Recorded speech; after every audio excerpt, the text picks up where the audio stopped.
Working for 17 years, you worked with Netflix. What is the role of a VFX supervisor in an OTT platform like Netflix, Amazon? Just imagine that right now we are looking at a film which is generally 2.5 hours of it, though right now we are watching 3.5 hours films. However, when you're looking at a series, it comes to more or less around 8 to 10 hours of content being made at the same precision, at the same quality. Yeah. So it's a lot of work and it with a limited budget.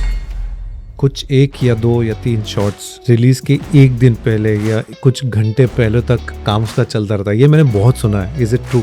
Most of the time it happens. And it has happened on most of the bigger shows that those shots were being done at the last moment. So would you ask students to think like an artist before and tools as secondary? Tools are tools. It's more the man behind it who drives it. A lot of students directly wants to become visual effects supervisor. There is no shortcut to become a VFX supervisor. You are a VFX supervisor. You have Right. worked almost more than 20 years in the industry. You worked with Netflix Yeah. as a VFX supervisor. Right. So what made you move or shift to a different platform altogether? I would say it was a welcoming change. I mean, spending in 17 years, I think it was a very mutual decision that I wanted to explore something beyond films.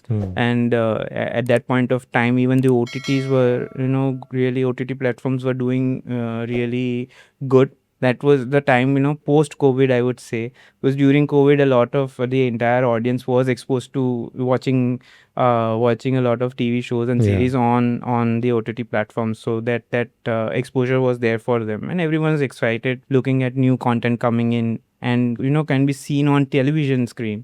That something got me also hooked up. Okay, this is something that is working well.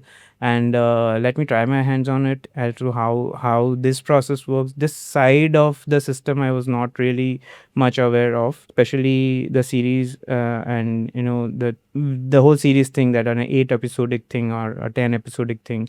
I wanted to understand so how this kind of an environment work. I definitely have worked on so many films so far, so I know how the film works. And maybe each and every genre has its own way of working. But episodic is something that I wanted to explore from myself. Okay. See, Netflix generally they produce, but they don't do a post production of their projects. Like it's basically a production house will give or sell the content to Netflix. What is the role of a VFX supervisor in an OTT platform like Netflix, Amazon, or whatever? See, the entire, as we were talking about the series kind of an environment that is being created for the OTT platforms, it works in a little different way, though it seems very much like films. It is definitely not like a TV show. It is being operated in almost in a film format, but just imagine that right now we are looking at a film which is generally 2.5 hours of it. Though right now we are watching 3.5 hours films of late, but generally this thing is around 2.5 hours. However, when you're looking at a series, it comes to more or less around 8 to 10 hours of content being made at the same precision, at the same quality. Yeah. So it's a lot of work. And it with a limited budget. The OTT platform doesn't have an immense amount of budget that a film has.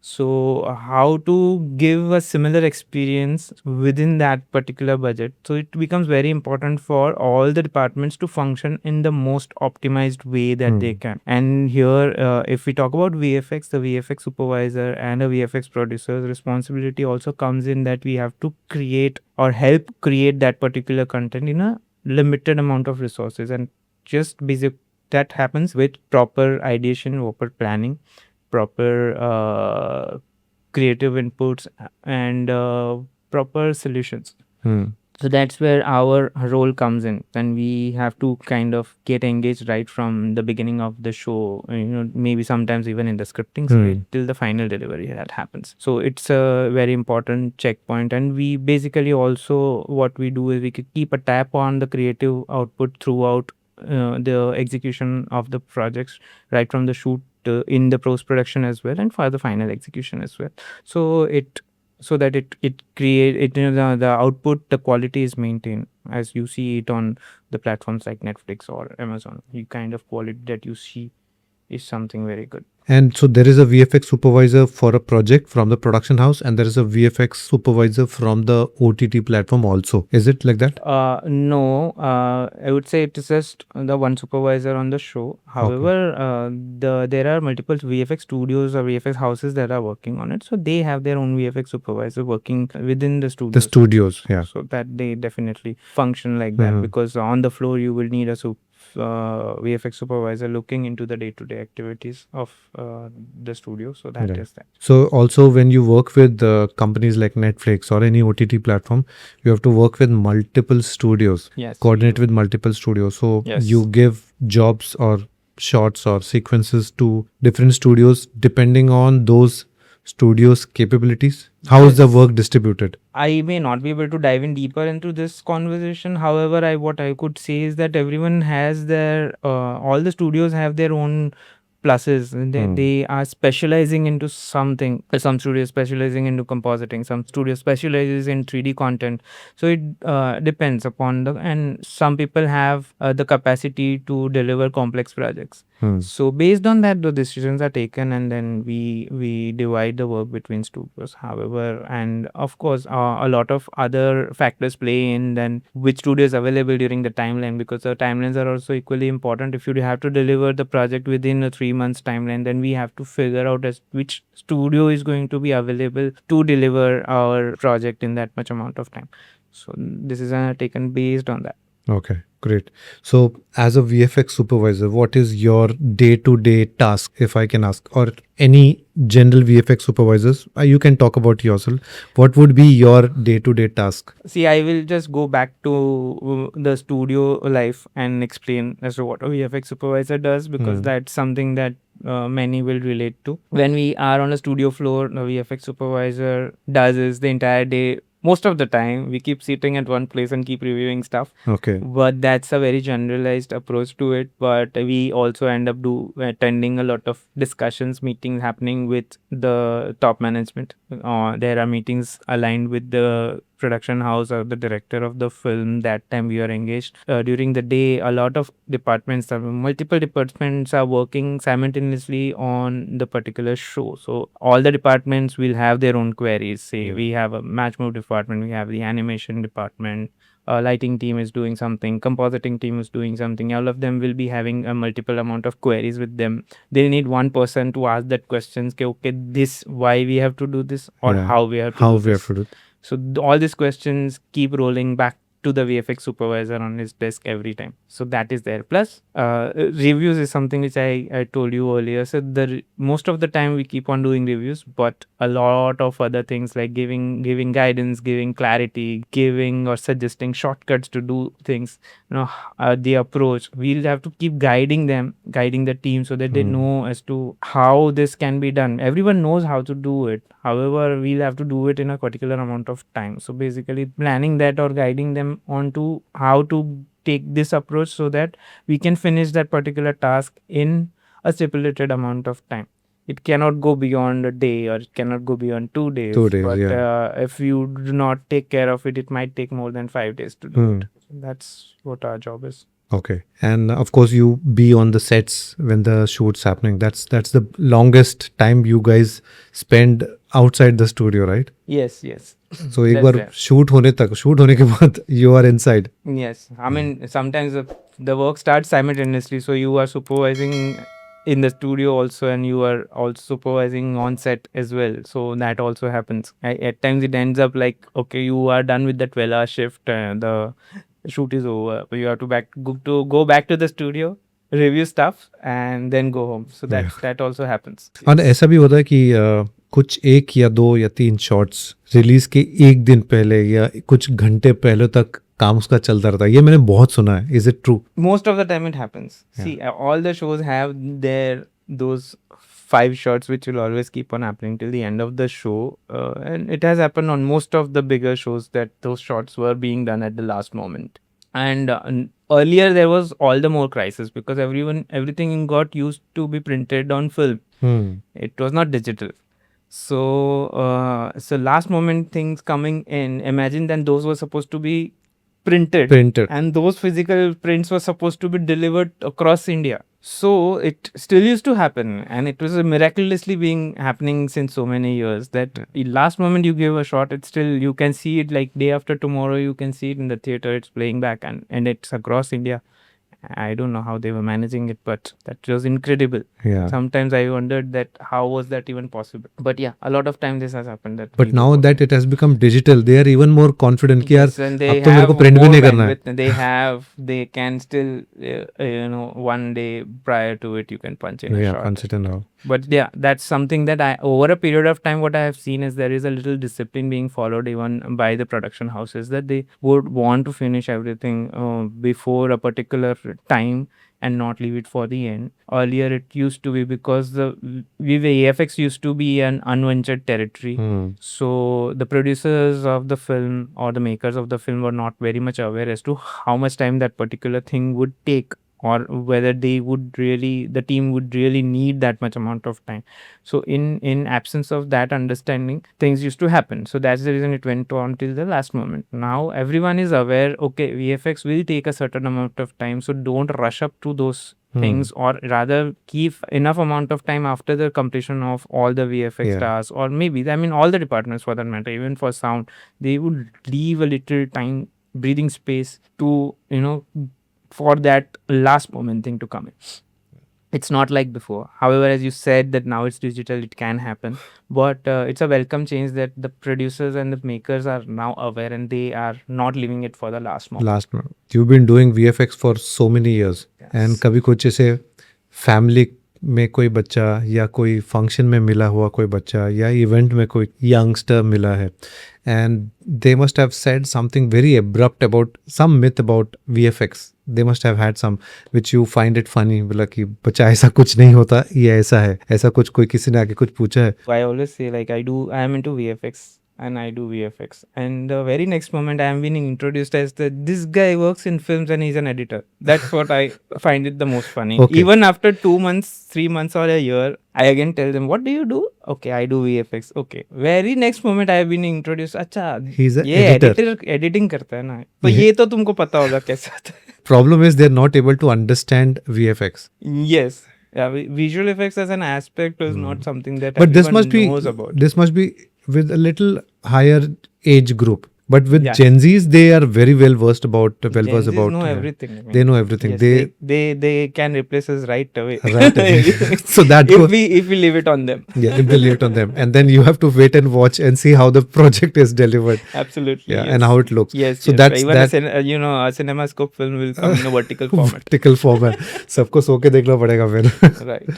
So that goes to my next question. A lot of students directly wants to become visual effects supervisor. Okay, wants to become visual effects supervisor is a good aspiration. But if they want to become directly a visual effects supervisor, so what would you advise them? Or what is the process to become a visual effects supervisor?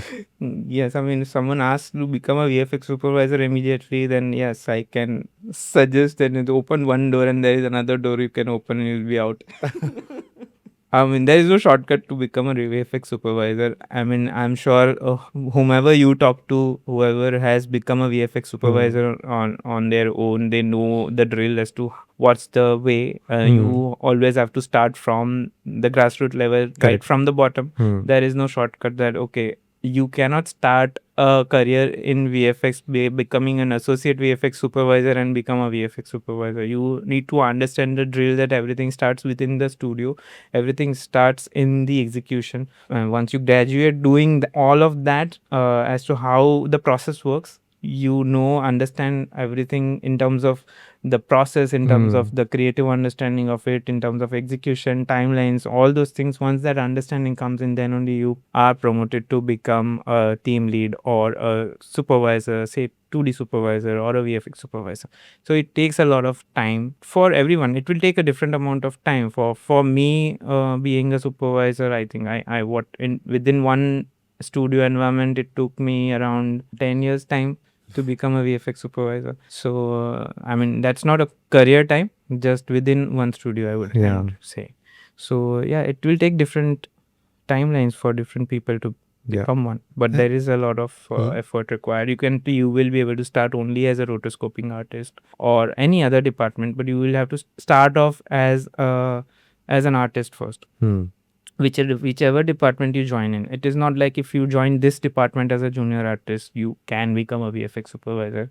No, I have seen in my career, my team members, from different departments, they have grown into become VFX supervisors. They've started off in a different department. Correct. Not necessarily they're okay. Only if you are working into this particular department, then only you are promoted to be a VFX supervisor. So that is something I would say, if someone understands it that way, it's a myth. You can start off anywhere, but yes, if you want to become a VFX supervisor, you can keep growing yourself and explore and become a VFX supervisor one day. Yeah, and as you said, people do come to you asking for help, ideas, and things like that. And if you have no background and you've just thinking of becoming a VFX supervisor, how will you guide your juniors? Yes, absolutely. So learning is the most important thing. Yes, and the way the industry goes, especially in India, is that whatever you learn on the project, the hands-on experience really helps you. If you are working on the computer, you know that this can be fixed by doing this. Correct. So most of the artists who have worked themselves, like, who have the hands-on experience of working on the computers and the pipeline, they know, okay, this is how this can be fixed. Rather than someone who has always been supervising, they will not know. But the people who have really worked, on the machines, executed shots, worked on different shows, different shots, they know how to get things done, even by just talking to the other artists. Got it. Like, I remember, like, I used to tell my team members, even on a phone, I would say, okay, go to this menu, go to this, click on this, do this, use this node, and that shot will be done. This way, also I have guided sometimes, and it works. Yeah, so that's the experience basically. Yeah. On the software or on the system which you have spent hours of work, which eventually made you. Yes. So what's this one brutal truth about our VFX industry which the students are not aware of? Brutal truth about the industry: students are mostly not aware of how much hard work they would have to put in, because while they are studying, it becomes very easy to work on projects. It will come because they are working based on their understanding and creative understanding of it, and sometimes even the faculties do guide them. I'm not saying no to that, but it's more of they are working under a specific guidance. They are not working under pressure. But when you work inside a studio environment, you have to deliver certain things in a certain amount of time. You will not get an hour extra to deliver it. You have to deliver at a particular quality. Correct. So that is something that they would not understand while they are studying. Only when they get into the industry, they will come to know. So this would be definitely when they join the industry, they'll suddenly come to know, oh, this is not as easy as we thought, because you will have to do your troubleshooting of your own workflow or whichever software you are working on, plus understand creative requirements of the particular shot, and also do that particular shot in the stipulated time. You cannot move on. Okay, you can. I mean, not saying that no one will kill you for that, but ideal case scenario, you will have to deliver it in certain amount of time. You cannot overdo that or overshoot the timings. So yes, I would say that is one thing. Plus, I would say working extra hours, and at times it becomes nights and days. Students are not aware of that they have to put in. Sometimes recently there was an experience that one of the just pass out students wanted to work in a studio when he started working, and the very first day he had to go home at 9 o'clock, and he's like saying, oh, that's too late for me. Okay, so if that's the first day, then they'll have to really cope up with their understanding of things and how things work. So it happens while delivery comes in any industry. I mean, in fact, not even the film industry. If you get into the advertising industry, if you are on per particular deadline, you end up spending a lot of hours in office.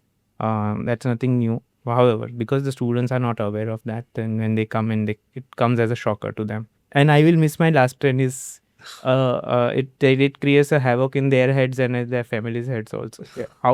What happens if the kid misses the last train? I remember that a lot of artists and the team members used to stay very far. I still remember a few of them used to come from Panvel. There is one more further than that, and there is Ulhasnagar.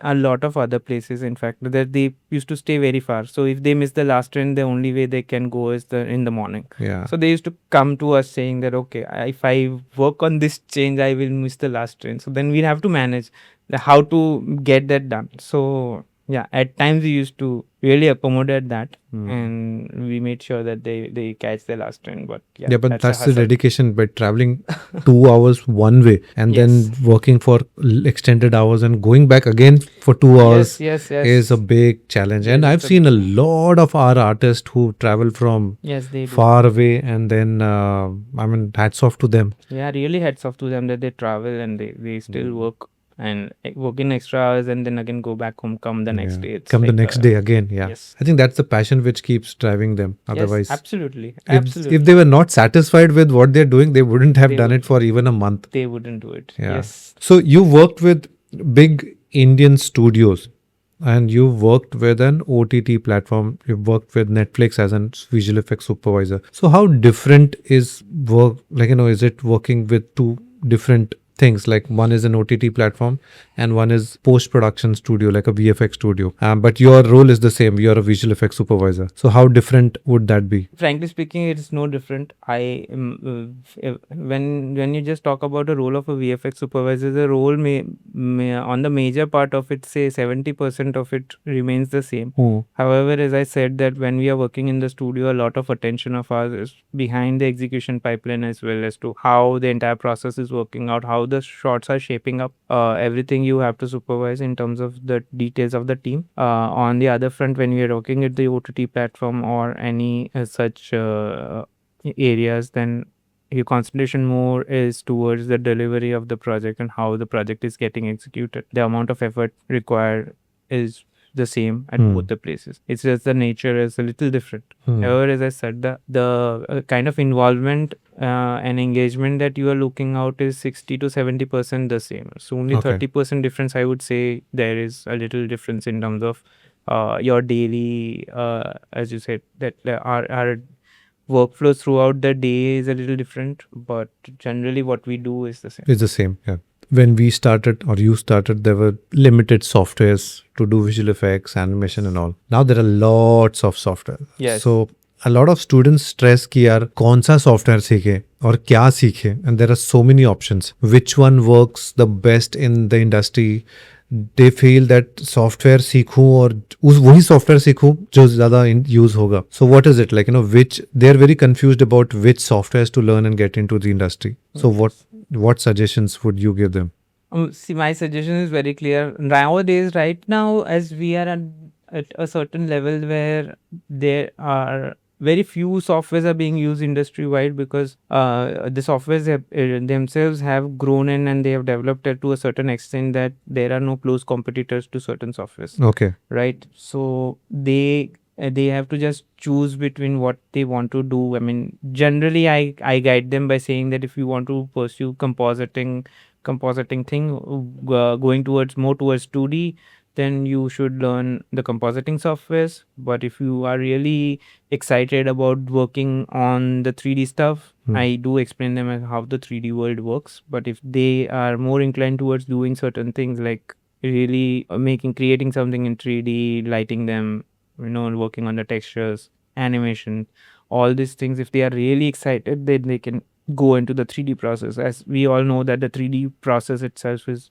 a little complex to understand, but once you have the drive for it, you can really go and do wonders, because they equip you with a lot of things that you can create, but for that you need that much amount of passion and talent to get it.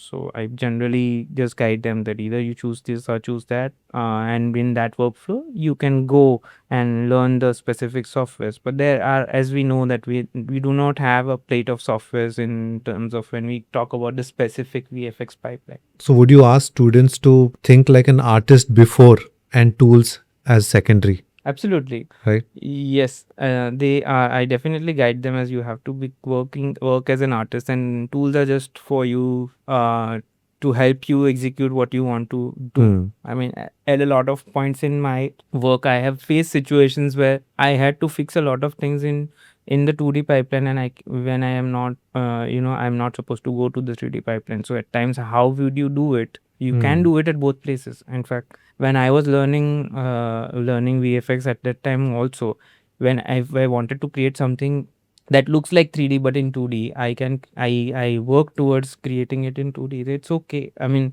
if it comes to it, you have to do it. Yeah. But while choosing it, you have to understand as to what interests you more, and you go towards that. But tools are tools. It's more the man behind it who drives it. So Yeah. you have to think accordingly. So if somebody who's watching you now and has this thing in mind, that what 3 skills would you recommend them to get into this VFX industry? 3 skills, I would say: creative understanding towards things, learning the softwares properly, and just don't go for the shortcuts as to if you can do this. Don't go behind the tutorials. Understand how the VFX pipeline works. I would say, just, I'm not saying don't use tutorials. I have never used tutorials to learn. Okay. But if you want to, you keep it limited understanding of the tutorials, because the more you rely on that kind of an approach, you get more stuck while working in a particular realistic environment. So one thing which comes in my mind is the director has a thought in his mind.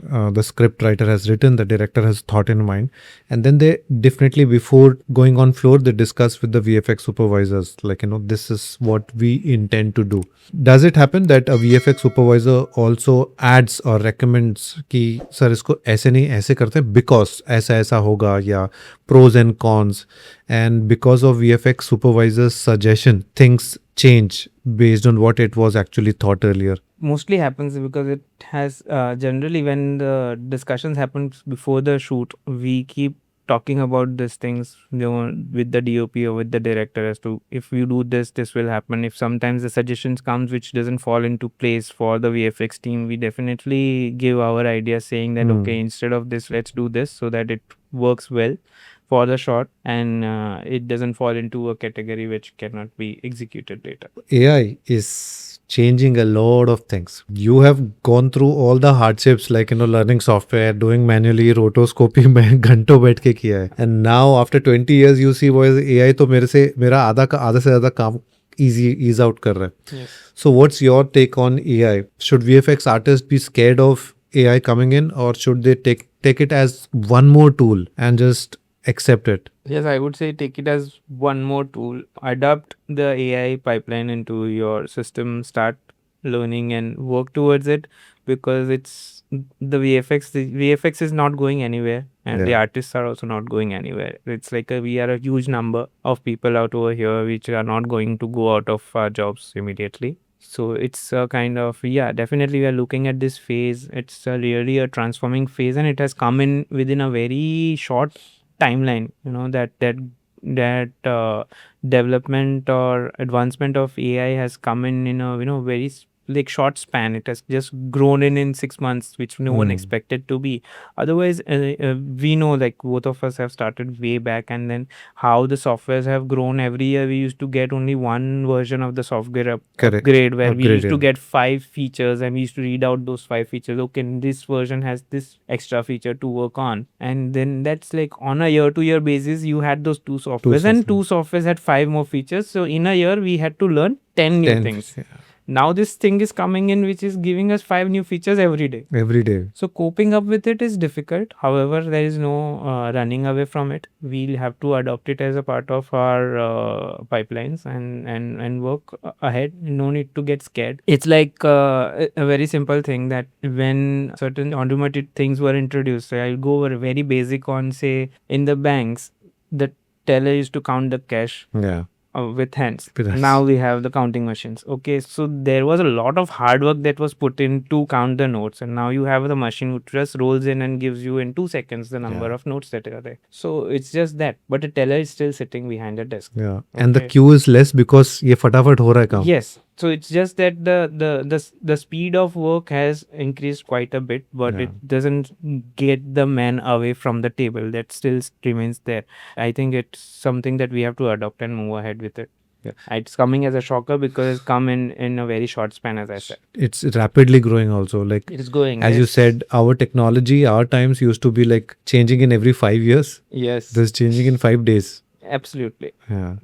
I think we should get adapted to it. And Have you used AI in any of your projects? see, we have started using AI in bits and pieces and not completely. Hmm. However, the VFX workflows will also need to have AI integrated, and that would be more on the studio front. But at the conceptual level and initial level, a lot of AI solutions are being used in a way. Hmm. But as of now, I think even in the VFX pipeline, it's still everyone is considering it and doing a lot of research behind it to really implement, because it cannot go wrong, right? Just getting excited with the tool and implementing it in the pipeline is very risky. So right now I have seen that all the studios are still working towards the development in the AI and putting things into their pipeline, but yeah, still in the process of it. But I'm seeing that this will soon be implemented, like it's like around 5 to 6 months away, and the studios will also start integrating things within the AI. You've done a lot of de-aging work in your past experience, right? Hmm. Yeah. And AI, I think, is making it even more faster. Yeah, that will be a lot of faster. Frankly speaking, I was not a part of the De-aging de-aging team or any those kind of projects. I was not looking at that scope, frankly, but I have seen it happen and I do Correct. have the knowledge for it. So then it is going to speed up the entire de-aging pipeline a lot. It also depends upon how much de-aging are we looking at. Do we really want it in all the projects or all the films that we are seeing right now, or you want to limit that usage? Because earlier it was the excitement, sheer excitement of looking at that particular actor at a younger age, that how will he look, and if he looks like that, people were getting excited. But for how many films are you going to get that excitement yeah. on is also a question. Because when anything is new, everyone likes it. Likes it. So if you want to use it just for the beauty of it, then it's fine. But if you want to use it as something that a good experience or something that the actor is looking 20 years younger than what he is, so that kind of a thing has been done in the past few years a lot of times. Yeah. So right now, I would say I don't think so the makers are going to get as excited to put in more effort or more sequences which will require Unless the story demands for unless whatever the story reason, yeah. demands. Yes, it will come in. Otherwise, for the beauty purpose, if they use it, then it will be something that will be implemented. I'm sure AI will be used soon for those kind of solutions. Yeah, of course. Things are changing. It's already been used a lot in pre-production. Yes, absolutely. Yeah. In pre-production, AI is being used right now. And it's becoming more faster, right? Yes. The kind of pre-production, the time which was spent on pre-production earlier was, I'm sorry to say, but there was no pre-production time being invested in VFX in the old films. But now that the trend is coming up, and plus AI is also helping it too, it's becoming a very good initiative in a way. So it's like So- working for all the people, all the makers, All the the production houses, and the VFX houses. So what has changed in Indian VFX in the last couple of years, that we are seeing that the VFX quality has become much more better than what it used to be earlier? Is it softwares only, or is it something that we have started working on seriously? See, it's more like the global reach. It's more like everyone can see everything that's happening across the globe. The softwares, there are common softwares being used across all the VFX studios across the globe. Okay, everyone is using the same solutions now. If we spare the top 3 studios who have their own proprietary tools being developed, and the artist and the team are being trained on those tools, they are doing something very specific about it. However, the rest of the world is working on the same tools. And if we are working on the same tools, if we are seeing the output that is coming in at a certain quality, we just supposed to match to that quality and deliver. So that is the reason, because of that kind of an exposure, I have seen that with proper guidance and proper clarity, I think all the studios have started doing good work. And that's the reason we must have seen that the overall quality coming out of India has got a little better. Plus, the exposure is also coming in with the international studios coming within India, opening their setups. And they've got their pipeline here. Yes, they have bought their pipeline here, and the artists are getting trained in that as well. Yeah, I think in coming years we will see. I am assuming that a quality jump will come. The quality will get more better in terms of the Indian standards and Indian films also. And finally, like students, when they finish their course in any of their institute, they make a showreel so that they present the showreel in a VFX house and get job, which matters a lot because I think in our industry nobody cares about their certificate. What matters is the showreel. Then of course the test, which generally we give it to the artist to show that this is actually done by you. If you happen to suggest or recommend students that what should they be including in their showreels, so that a studio who is looking at their work actually considers it or actually looks it as a positive showreel. I would say do something unique in your showreel and do something that you want to do rather than just. I have seen showreels which coming in from 5 different people. I have seen the same tutorials being put in and saying that okay, they have done compositing, they have done the matte painting. So that nothing creative in it, right? So if I know that this tutorial can be downloaded, executing it or copying it, I mean, even if they have done it, they by themselves. I'm not saying that they are just putting in the tutorial as it is. They put in their own effort to create it.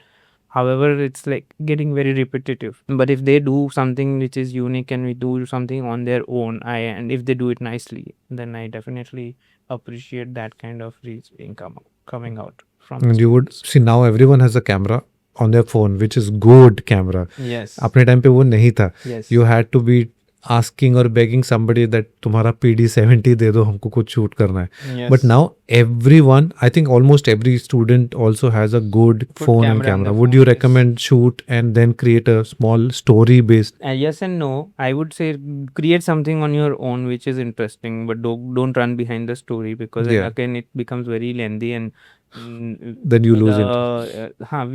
Whoever is reviewing the reels definitely don't have that much amount of time to go through an entire story. I've seen the 10-minute film also being made and kept. Okay. But frankly speaking, while we are reviewing the reels, then we are also working on the project. So we cannot sit the whole day and review reels. However, we would love to review reels. At some point of time, it becomes, if it's a lengthy thing, then we would not be able to spare that much amount of time. So my suggestion would be keep it short and do something on your own, and it will definitely catch the attention of the HR or the team member who is reviewing.